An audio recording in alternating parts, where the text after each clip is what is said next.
Well, good morning, everyone. It's good to be together again, isn't it? I think today is a great day for giving thanks. Give thanks on Thursdays. Make it a day. We always use Thursdays at this time of crisis to give thanks for our NHS, for our care workers, and for our key workers. So let's make it a day of thanksgiving today for all things.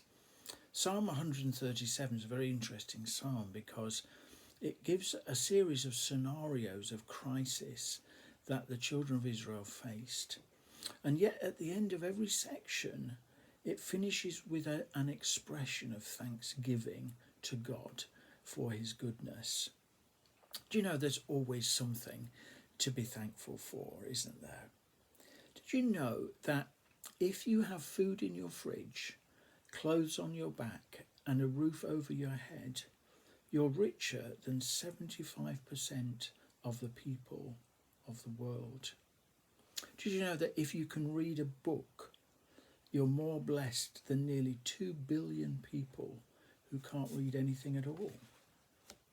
And did you know that if you have money, a little bit of money in a bank account, or cash in your wallet or your purse, or a bit of loose change in your pocket, you're in the top 8% of the richest people in the whole of the world?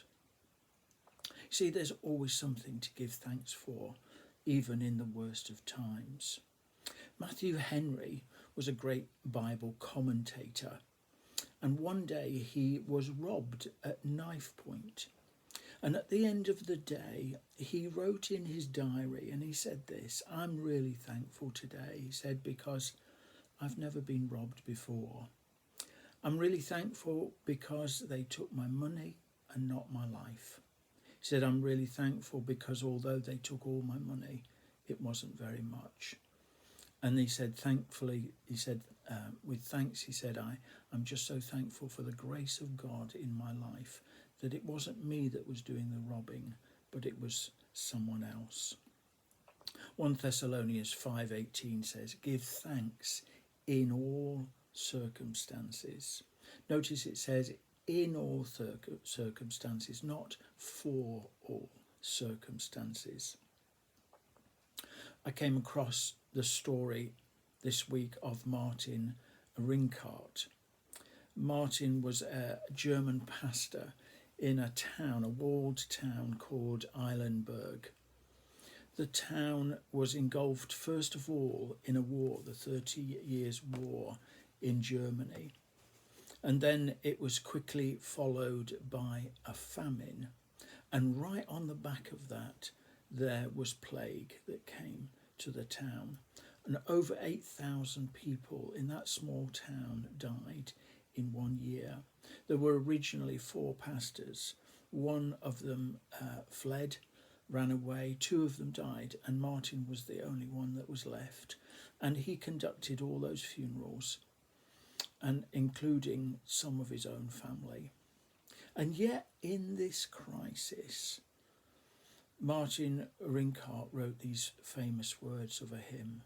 It goes like this: "Now thank we all our God, with hearts and hands and voices, who wondrous things has done, in whom our world rejoices, who from our mother's arms has blessed us on our way, with countless gifts of love, and still is ours today." And if you read the other verses of the hymn, you'll find that they're just as positive as that first verse. Psalm 92 verse 1 says, "It is a good thing to give thanks to the Lord." So today, let's have an attitude of gratitude.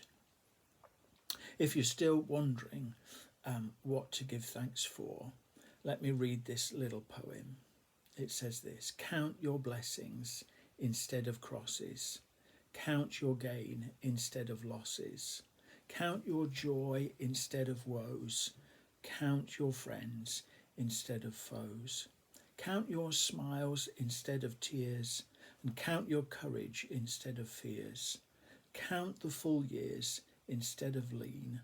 Count the kind deeds instead of mean. Count your health instead of wealth, and count on God instead of self. So today and every day, let's be thankful. God bless you.